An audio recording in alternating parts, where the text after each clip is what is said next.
வணக்கம் நண்பர்களே. இன்றைக்கி வயலை சுற்றி பார்த்துருக்கும்போது பார்த்தீங்கன்னா புல்லோட நுனியில் சோப்பு நுரை மாதிரி இருக்க பனித்துளி வந்து பார்த்தங்க. இதனுடைய அழகை ரசிட்டே பார்த்து பக்கத்தில் என்னடா மீனுதுன்னு பார்த்தா தும்பப்பூ செடி.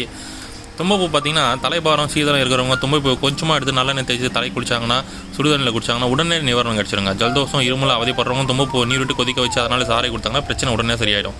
தலைவலி தலைபாரம் இருக்கிறவங்க பார்த்தீங்கன்னா தும்பப்பூ பசும்பால் விட்டு அரைச்சி நெத்தியில் பூசினால் நிவாரணம் கிடைக்குங்க. தீரா தலைவலி இருக்கிறவங்க பார்த்தீங்கன்னா தும்பப்பூ கசட்டி 2 சொட்டுகள் மூக்கில் வைத்து உள்ளே வைத்தாங்கன்னா உடனே தீர்வு கிடைக்கும். இந்த மாதிரி பயன்கள் பார்த்தீங்கன்னா ஏராளமாக சொல்லிட்டே போகலாங்க.